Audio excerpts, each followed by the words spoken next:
And welcome back, footy fans, to another episode of Donnie's Disposals. I am your host, Coach Donnie Hess here, back with another VFL Vantage. Yes, ladies and gentlemen, the last of the state league previews is here.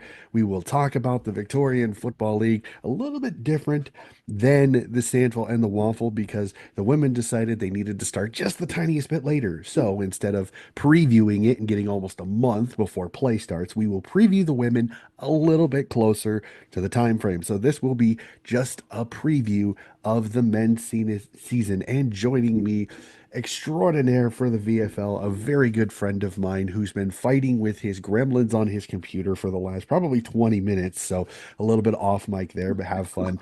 Mr. Brendan Rhodes. Brendan, great to see you, sir. You can't live with technology and you can't live without it. Great to be back for 2025, Donny. Haven't spoken for a few months, but it's all about to fire up again. Well, we went back and forth on our beloved Swans. We've talked a little bit about that, and I know we've gotten everything arranged for this, but I cannot wait. It's always so much fun. The VFL and all its insanity with all of its teams and all of its buys and everything like that is so much fun. But let's jump right into it, sir. We are literally less than a week away from the season getting started. I joke with myself that my birthday is the day that the VFL gets started. So happy birthday, Coach Hess. The VFL gets going. So I cannot wait. So let's jump Oh, right happy into birthday, it. Donny. Beautiful. Just a little is bit early. It's always so much fun. I know one of the things that March Madness up here in the footy really gets going around my birthday. So it's always kind of that fun little happy birthday to the old ball coach here. So let's jump right into it, Brendan. Right off the bat, looking at the men's season, I know it's a little bit insanity, like I said, with so many teams, but is there something that you're looking forward to the most going into this VFL season? Well, last year we had two standalone teams play off in the grand final for the first time in the modern era since the AFL reserves and the VFL came back together. So I'm really looking forward to seeing if that can happen again. We had four standalone teams make the top 10, which the highest number that we've had. We had Werribee break a 31-year premiership drought. Southport, the boys from Queensland, unfortunately going down for the second time in 3 years. So Werribee's had massive turnover once again. They lost 13 players. They had 13 players and of the 10 who did play in both grand finals, off the top of my head, I reckon there's probably about 6 or 7 of them that have now departed as well. So it is a team in Trevor Footscray in their last practice match, but the week before, when they gave their new young guys a run, they only kicked one goal in a game against Williamstown. So I think depth might be a bit of an issue for Werribee, but I'm really looking forward to seeing how the Tigers respond, and how our Liston medalist Dom Brew responds to having trained with the Western Bulldogs all season, and then at the very last moment not getting the contract that everyone thought he was going to get, and then watching three of his premiership teammates make their AFL debuts last weekend in Riley Bryce, Aidan Johnson, and Jack Henderson. So um, you could fully understand if Dom was a little bit disillusioned by it all, but I don't think he's that sort of bloke, and he is going to lead Werribee strong,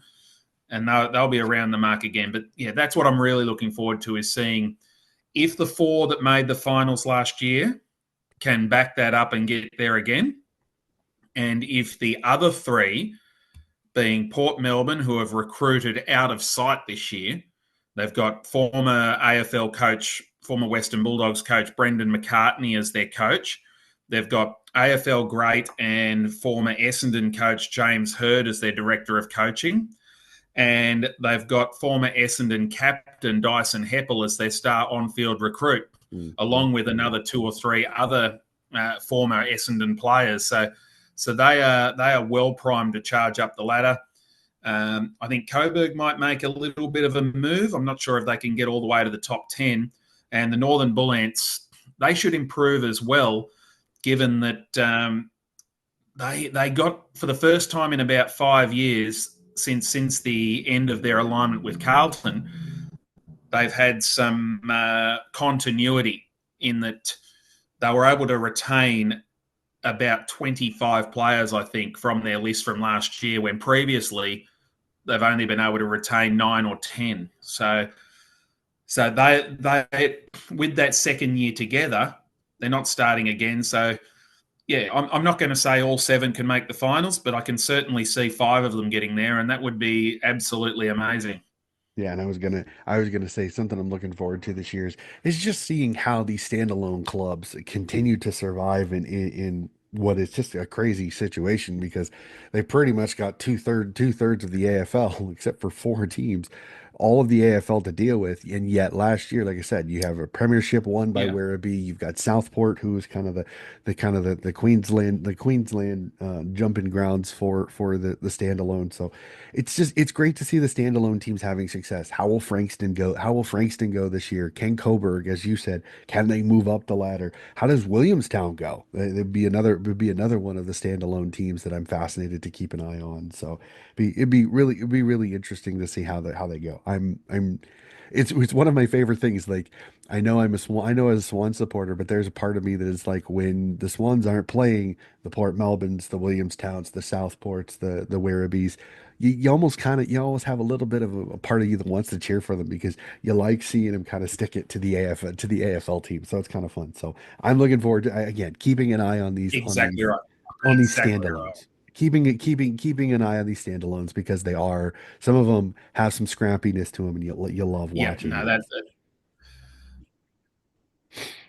Yeah, so we'll move to the next one. We'll get the one yeah, they negative. just don't concede.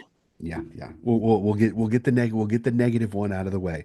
Who do you think will be the biggest faller? Who do you think will descend the ladder this year the most?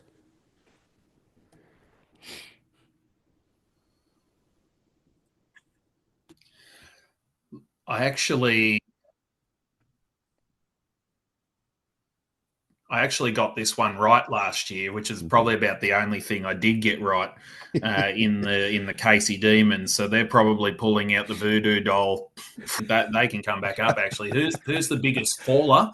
I'm not going to say they're going to fall all the way out of the top 10, but I think Werribee could slide um, with that lack of experience that they're going to have this year. There's something like 24 or 25 new players in their squad of 44. So they're very well coached. They're very well run. So if anyone's able to handle it, it'll be Werribee. Um, so I'm sort of tossing up whether to lock them in as a faller to the sort of the bottom of the top 10, or potentially like it's more likely to be an AFL team that has a lot of injuries and they've had a lot of turnover. I'm going to like Geelong's a possibility there. They're always strong at AFL level, but they can be up and down at VFL level. Mhm. Um, from the teams that are in the finals, unfortunately, I'm going to put the Moz on Richmond. Um, nothing against the Tigers, of course, but they've had this massive turnover on their AFL list. They really punched above their weight last year, Richmond, with all the injuries they had to make the finals. I thought was the superhuman effort of the season. And the question is, with all the new kids coming in, will we see the youthful exuberance that we saw in the AFL game against Carlton last week Mhm. last all year? Or will they hit the wall? There's a fair chance they'll probably hit the wall. So um, I'm going to say Richmond, but there's no disrespect there for the Tigers. Yeah, I was looking at it. I think Werribee could be the biggest faller, but still stay in the finals. But I'm with you. Yes, Like if there's a exactly. team that was in the finals that would fall out, I think Richmond cut deep in the AFL, and I think their VFL form's going to take a little bit of a hit for it. They may miss finals this year. Let the youngsters grow. Like I said, it's all going to depend on their injury on how their injury lists go in their AFL. If their AFL starts seeing big injury hits, they're going to be even thinner and thinner. It'll be interesting. But I agree with you. I think Werribee might be the biggest faller ladder wise, but I think they still make finals. I think Richmond may be a team that's in finals last year that probably falls out. But it'll be interesting again. It's the VFL is it's a crapshoot because it really does all depend on how AFL teams do because it's going to affect VFL form. I mean, you get a situation where 4 or 5 guys go down in the AFL and it could completely flip the VFL form on rapid in a rapid situation. So we'll jump over. We'll go back to the positive now. Biggest riser. Is there a team that was a little bit lower on the ladder this year that you see will rise up the ladder this year? I'm going to put it on the same team that I put it on last year, and that's Port Melbourne. The borough I thought would rise strongly last year with the fixture that they had being playing the other second tier standalone teams twice when they were all down in the bottom 3 or 4. That ended up being Frankston, who came to life and took advantage of that fixture. The fixture is the same for them this year. So once again, Frankston, Port Melbourne, Coburg, and the Northern Bullants will play each other twice. So with the influx that I've already spoken about at Port Melbourne, they've got no excuses. They've got to, if they can keep their full team on the ground.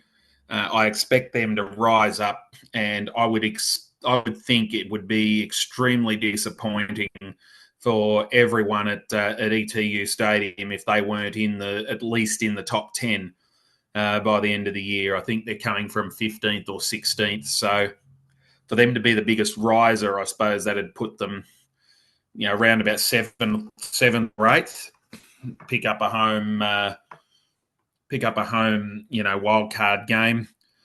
Right, as far as other risers from outside the top 10, it would be easy to say the two teams that did take huge tumbles, or the three teams that did take huge tumbles last year, being the Casey Demons, Carlton, and Collingwood. None of those I think will be anywhere near as bad as they were last year. So they could come. Collingwood and Carlton finish 19th and 20th. So they've got a lot more scope to be the biggest riser. Hmm.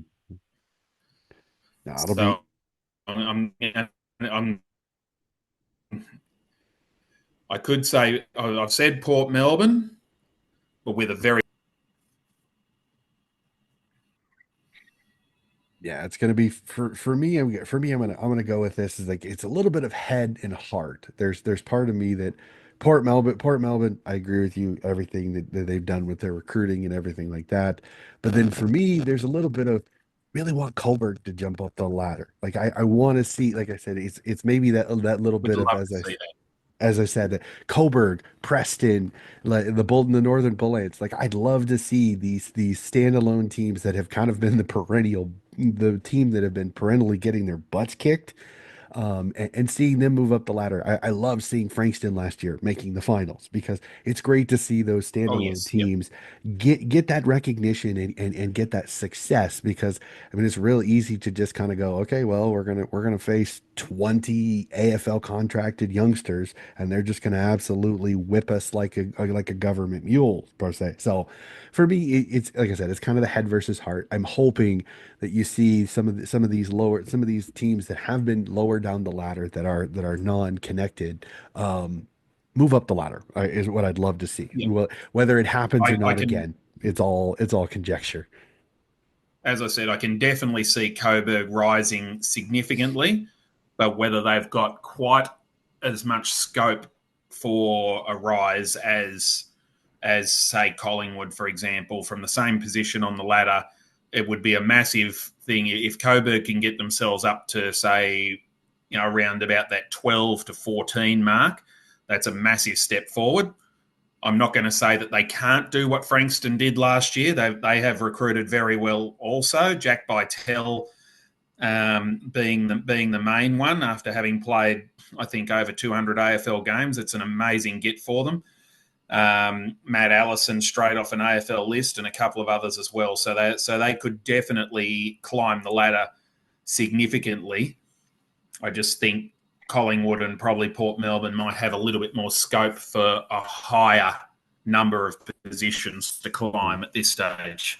No, totally get it. Totally get it. So I'm gonna have a little bit of fun, and maybe it's the little bit of me that I love the shock jock people, the people that make it that go out on a limb. So let's have some fun. Do you have a bold call for this year, something nobody's thinking about that you think could potentially happen, so you could pat yourself on the back if it does?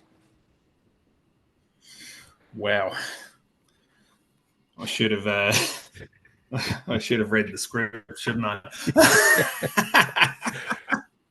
I am a creature of habit. Cause I have done this in all of my podcasts, and some I had a couple of rippers. I know you have, yes. my waffle caller had a pretty good one, is that he had a couple of teams that made the grand final last year, not even making finals this year. So sometimes they're fun. So go out on a limb. Nobody's gonna hurt you. An Sometimes the interesting, bold very calls are the interesting fun call. ones. Yeah. The bold calls. We've already got Richmond as being the big slider. I don't know how far they'll slide because they will get some back from injury. Um, I'm going to. Who's going to be a real breakout off the top of my head? I filled out a tip for the great Paul Amy earlier today. I said for the Fothergill round Mitchell medal to keep an eye on a couple of young tall forwards who have been in the competition for a couple of years and might be ready to break out. Jared Eckersley, who played in Gold Coast's 2022 Premiership. He's entering his second season at Essendon. He's had a very good pre-season, so I expect a real breakout season from Jared Eckersley as sort of that medium sort of forward. Liam Hewd is the other one who's switched from the Brisbane Lions to Collingwood. You want a big call? I reckon it might not be a huge big call, but and unless the Box Hill Hawks can do what I think they're capable of doing, I'm going to say the VFL Grand Final is played in Queensland this year Okay. between the Brisbane Lions and Southport. Okay. All right. I'm gonna have some fun. I'm gonna have some fun with this one. And I know I'll probably be completely wrong, and I'll take all the shit that anybody wants to give. I think there'll be five standalone. My bold call is I think five standalone teams make finals this year in the men. I would love to see that. I think five standalone teams I think could make finals this year. Again, it might be pie in the sky. I may be jumping. I'm not gonna say which five. I've got my five in the back of my head of the five that I think can. And Brendan, if you want, I'll tell you off mic. So it's I not. think I think I think I can pick them. I'm I think I think I pretty think sure I you can pick. could too. There's probably only one. With all due respect, there's only really two that you wouldn't back in. Hmm. But of those two, one we've already spoken about Hmm. can get on a run. So there's potentially, and how good would it be if we got six? It would be fantastic. It would be absolutely fantastic. Like I said, I'm going to go with five because I think that the five that I'm thinking of have the opportunity and can. It's the biggest question. It's the biggest question of will they be it. So, Yeah, like I said, I exactly. call me old fashioned, call me a little bit of the old school here. But like I said, seeing standalone teams be successful and get into VFL finals is absolutely outstanding. I loved it last year. Seeing Werribee and Southport playing off in a grand final was absolutely awesome because I didn't have to worry about uh, AFL AFL contracted players playing in a grand final because it's basically the glorified reserves team. So I absolutely love it. So like I said, Mhm. hopefully I'm lucky. I will if I even get four, that'd be fantastic. So It originally would be. It would I be. was That's gonna that's a I that's that is a good call. It's not that far fetched. All right. Well, originally I was gonna push Brendan a little too far here and make him do all 10 of who he thinks will make finals, but I'm gonna adjust it just the tiniest bit. I'm gonna make it a little bit easier for him.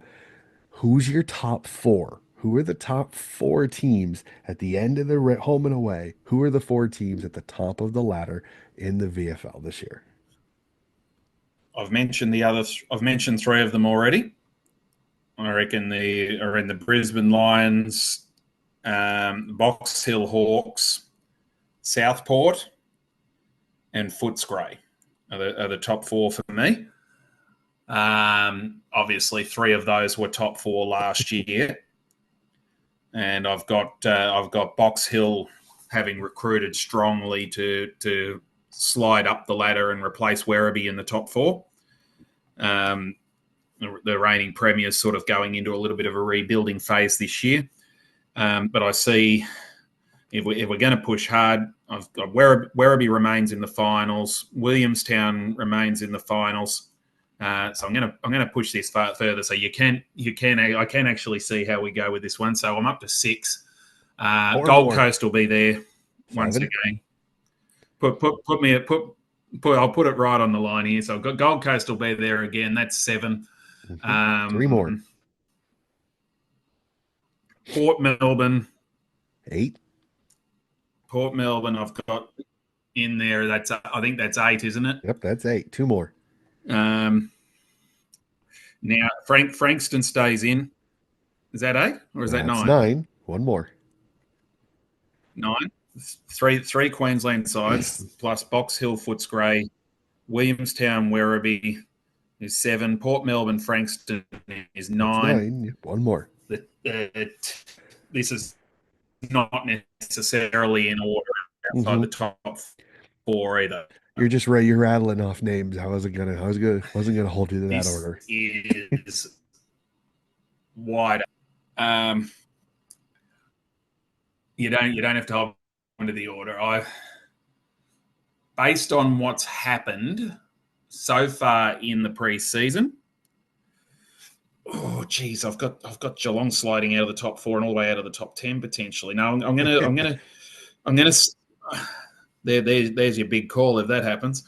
Um, I think 10th is going to come down between Geelong and a fast finishing Collingwood.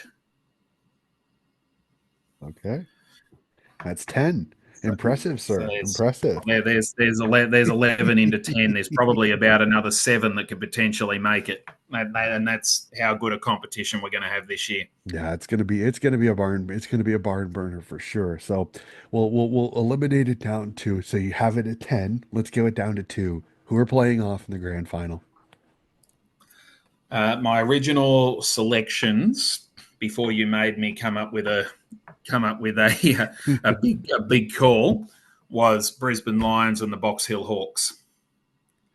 That obviously Southport would need to tip that over to get that grand final in Queensland. But I think the Box Hill Hawks are the big movers this year. From I think they finished seventh in the end.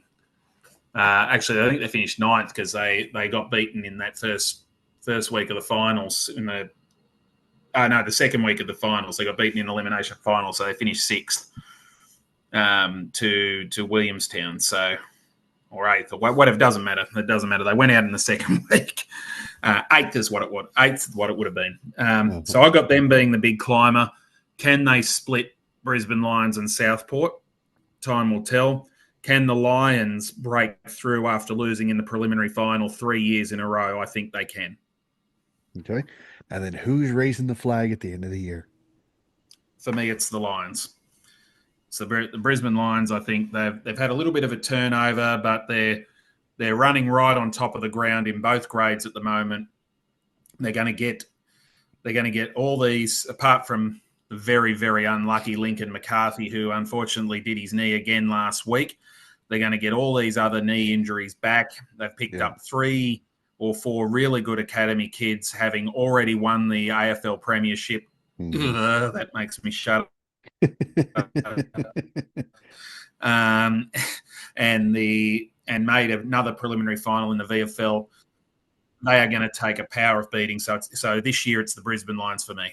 Yeah, it's all going to come to it also is going to come down to how the AFL squad is. If they start having more injury like they did last year, that could affect it. But I'm with you on that. I think Brisbane. I mean, when you add another Ashcroft to an already very full cupboard, it's just only going to make their Yeah, VFL that much deeper because it's going to make some of their young talented stars have to stay in the VFL because the AFL just there really is no way to pinch them into the team. So 100% with you on that one. So with the first round starting this particular Friday from recording, which we are doing this on a lovely Monday evening in Melbourne and a lovely early Monday morning for me over here in the States. So let's tip round one. Do you mind? We'll go real quick through the round one games and tip who we like.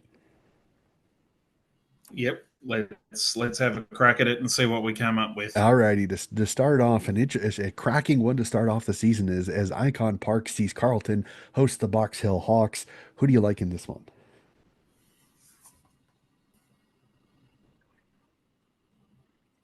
I think the Hawks win. As I said, I've got them in the grand final, so I think they should be. I think it should be far too strong for Carlton here. The Blues will improve, but yeah, I think the Hawks they're looking very very strong. They'll win.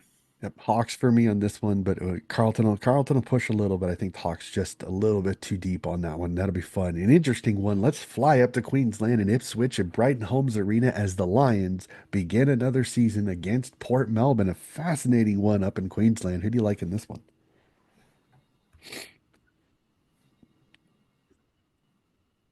This is an interesting one, isn't it? Because we're talking up Port Melbourne with all the high profile people that they've brought into the club. This is the biggest test of them all. First up, to go to Queensland and to take on, in my mind, the premiership favourites. If they can go up there and make a statement in round one, it'll really make people sit up and take notice. They actually have a little bit of practice in this. If I'm not mistaken, this is the fifth year since the NEFL clubs came in the competition, and the Borough have gone into the state in round one 4 times now. Mm-hmm. So the Port fans are a little bit miffed by that, but you'd expect the Lions to win and win convincingly while Port is still trying to gel. Mm-hmm. Yeah, it'll be an interesting one on that one. I think I mean, I'd love to see the upset to Port Melbourne. So you know what the heck, I'm gonna have some fun. I'm gonna tip Port Melbourne in this one just for shits and giggles. I love seeing an upset to start the season and to throw a little bit of chaos into the spanner. It works. So sorry, I was trying to check something. Next game, Victoria Park in Melbourne sees Collingwood host the Sydney Swans. I'm sorry, was trying to check something for something after this podcast, and I got caught up and I was like, oh crap, my tip. So all right, so Collingwood hosts the Sydney Swans at Victoria Park. Your thoughts on this one? Swans v Pies. Well, this is a game that it's going to be two teams that are fighting for spots, I believe, in the bottom part of the top 10. So it's absolutely critical to get a win here. It's a round one 8-point game. It's at Victoria Park. I don't think the Swans have actually been there since the two competitions came back together. It's going to be an unfamiliar ground for the Swans. If they want to, under new coach Jared McVeigh, if they want to be making the finals, they've got to be winning this game. Collingwood the same. They've got to be beating teams like Sydney at home if they want to make the finals. You would expect the Magpies to start favourite, but I'm sorry, I'm going to put the hat on, and I just can't pick Collingwood against Sydney, so I'm going for the Swans. Yeah, my worry is that My, the my VFL heart my just heart says Swans, my head says probably Collingwood. I'm kind of the same way. It's the issue I run into is that There's an injury cloud potentially over Isaac Heaney. Again, I haven't seen anything or confirmed. I'm waiting for the injury report tomorrow to come out. McInerney cops his whack with 3 games, which again I will keep my mouth shut and save that for the for my AFL podcast on what I believe on that particular suspension. So unfortunately, I just think a few too many younger players are going to be called up to the AFL squad to kind of make up for the injury list woes that the Swans are dealing with. So again, I'm with you. I'm going to tip the pies, hoping Swans. I'm going to watch this 8:05 p.m. over here Friday night on my birthday. So the Swans will have a game on my birthday. Congratulations, me. Yes, it may be their VFL side, but we'll have some fun with it. Yeah, So look, yeah. they So had, they, had, they had an AFL game on my birthday last week, and it didn't go so well. So, unfortunately, sometimes the Swans are but not always the yeah, greatest gift yeah. No, givers. I think by the end of the week, my tip will probably tilt back towards a little bit more black. No, Yeah, no, true, true. unfortunately. Yeah. So I'll tip the pies on this one. Like I said, I'll try reverse psychology if I either get the tip right or my team pulls off the upset and I love it. So all right, we'll Yeah. jump up to Queensland and Frank Hauser Reserve is Southport host Werribee in the grand final rematch. I think like most grand final rematches, sometimes usually it goes the other way. I'm going to tip the Sharks in this one. I think Werribee's going to take a little bit to gel with a mostly new team. Again, they kind of got picked over. You win championships, your team gets picked over, unfortunately. So I'm going to tip the Sharks in this one. As I said earlier, 3 Werribee Stars made their AFL debuts on the weekend. Yeah. So they're obviously not going to be available for the Tigers. Their fullback and their centre half back by Australia in Kobe Anand. So there's a few others gone. It's going to be a really, really tough task for Werribee to go up there. But remember this stat that still stands strong in that Southport has never beaten Werribee at Southport, and Werribee has never beaten Southport at Werribee. The grand final wasn't played at either of those venues. So that Mhm. was Werribee's first win over Southport in Victoria. But the away game record, every home and away game has been won by the away team. I think that changes here. I think Southport will be well and truly pumped up, and with Werribee, losing a few players, the Sharks should be getting off to a winning start. I think. Yeah, probably a tough one there. So let's jump back to Queensland as Essendon host Williamstown at the Hangar. A fun one here because I can't wait to see how the Gulls handle it and how does Essendon VFL open up their season. Who do you like in this one? Williamstown for me. I've got the Seagulls, as I said, sitting around about that mark at that 4-5-6 mark again. Essendon over the past couple of years have been notoriously slow starters. They did have a good win over Geelong in a practice match a couple of weeks ago down in Geelong, but were comfortably beaten by the Box Hill Hawks last week. I'm not sure how much you can read into practice match form, but Williamstown's is pretty solid, and I think they go to the Hangar and beat Essendon on Saturday.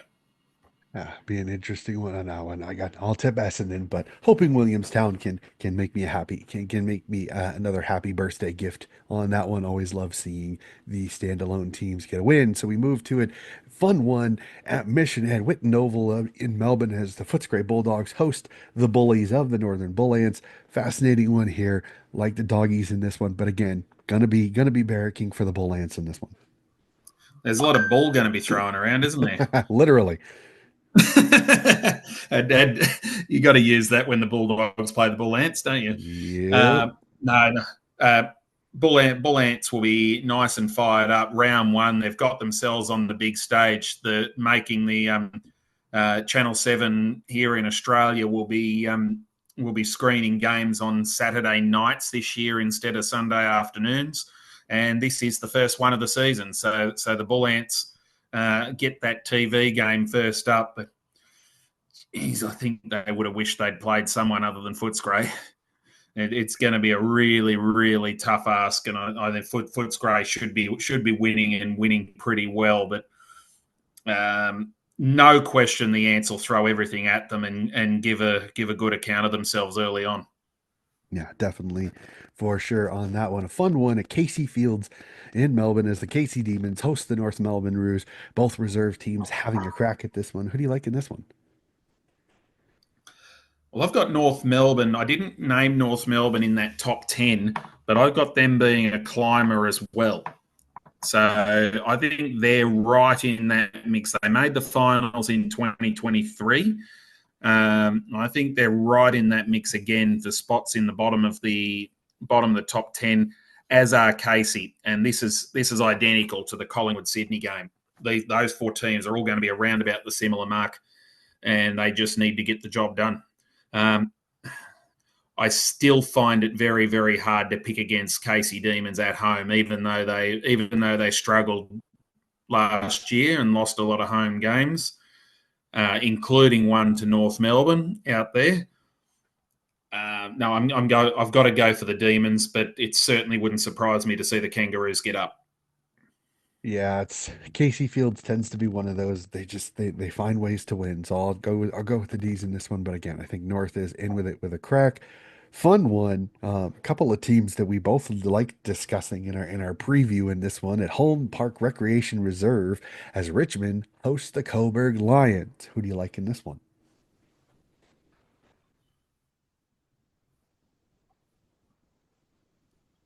Yeah, Richmond won't be playing games at the Swinburne Centre at Punt Road Oval this season due to redevelopment works that are just about to kick off there. They played their practice matches there, including a 16-point win over Coburg 2 weeks ago. But heading out to Beaconsfield, where it used to be their second home ground, I think it's their first time that they've been there for about 3 years now. So it'll be good on the handful of times they did go out there. Um, this is very, very much a winnable game for the Lions. I'm going to,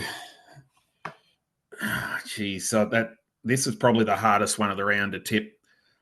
Um, right at this stage, I've got to lean towards Richmond, but I reserve my ability to change that tip when I see the selected teams later in the week. Well, I will go like this. I will head versus heart this one a lot like Collingwood, Sydney. Head says Richmond, heart says Coburg, and I'll go like that. I will tip Richmond in the regular tipping, but like I said, I'll be barracking for Coburg in that one. Love seeing a standalone team have some success. And last but not least, the And Zebras. Coburg had sorry, Donny. Coburg had a good win over Casey on the weekend at Casey too. So they'll take a bit of confidence into this one. Definitely for sure. And then last but not least, Trevor Barker Beach Oval in Sandringham as the Zebras host the Geelong Cats. A fun one here. Who do you like in this one? Huge list of outs at Sandringham. We really know very little about them. They had a thrilling win over North Melbourne in a practice match on the weekend in the rain by 2 points when Isaac Keeler basically took a mark on the goal line as the siren sounded. But I think they've only got about 10 players that are still 9 or 10 players that are still on the list from last season. So they're a great unknown for me. They had a great record at Trevor Barker Oval last year. They only lost one game at home for the season, and that was to Geelong in the final round. That ended up tipping them out of finals contention in that last round. Um, I think Geelong should win, but again, this is one where while it would be an upset to see Sandringham get up, it certainly wouldn't be a surprise. Yep. So I think I tip the cats in this one a little bit too much unknown, and sometimes that makes me a little bit leery as a tipster. So I think I'll tip the cats in this one, but be fascinating. So, that's it, sir. That is all the round one games tipped. We have gotten through the men's season preview, and I'm sitting here going that I know that it feels a little incomplete because of the women, but the women are starting a little bit later. So what we will do is we will push that preview back to a little bit closer to the season starting. So we're we need to do a little bit of discussion off mic when it comes to it, but we will preview the women. So that for those of you that want to keep track of the women, we will preview that a little bit later. But that is going to do it for today's episode. Again, Brendan, fantastic work as per usual. Again, sometimes fighting gremlins can be sometimes fun when it comes to international internet, but it's always fun. So again, It Brendan, can do. thank you. It can do. Thanks, Donny. But before you go, I do have to. I've plugged Channel 7. I do have to plug that. I'm not sure about for the American audiences how much of you can get the live streaming. I Yep. believe through the AFL Yep. Yep. AFL Watch website, AFL. and Yep. VFL apps. Yep. The Obviously, once AFL.com.au has again, all the games. all games will be available through that again. And my game for broadcast this week is that trip to Beaconsfield. So Richmond versus Coburg, 11:05 a.m. my time on Sunday, which I'm sure you can tell me what that 7:05 is over in p.m. Saturday America. night. So Um, at least oh, how at good would least that at be? least 7:05 Saturday night, Richmond versus Coburg. Central Time. Yep. Yep. I 80. reckon you've got two of the best voices in the league. So, Well, I will try to definitely tune into that one. A and nice if you cracking if game. you're looking for a little bit of variety too on the call, certainly don't hesitate to tune into to and caseyradio.com.au. I'm not there this weekend, but I will be there a fair bit this year. The community radios, the number one community radio station across the VFL, you'll hear a lot of terrific calls with it, with some really good call teams there as well throughout the course of the year. I think they're doing the Friday night game between Carlton and Box Hill this week. That'll be a cracking one for sure. So yeah, nope. It's a nice central, at least for central time for me. 7:05 Eastern time. It'd be 8:05. It'd be 5:05 Pacific time. So a nice decent time frame for a lot of American audiences for the one you're calling with Richmond Coburg. So I definitely might kick on the iPad while I'm watching some of the basketball this weekend. It'll definitely be a lot of fun on that one. So that's going to do it, ladies and gentlemen, for today's episode of Donnie's Disposals. Again, if you like what you are listening to, more coverage coming up. We will have the AFL Round 1 review a little bit later on in the week and more coverage from the State League, Sample Waffle, and VFL. We are going to try this year to spread them out just the littlest bit. I know a couple of times last year I had to put out all of the State League episodes within the span of a week. So I'm trying this year to spread them out to be sure that I give you plenty of footy coverage without overhauling your inboxes. So that is going to do it for another episode of Donnie's Disposals. Again, if you like what you're listening to, please like and subscribe, and we'll be back with more footy coverage very, very soon.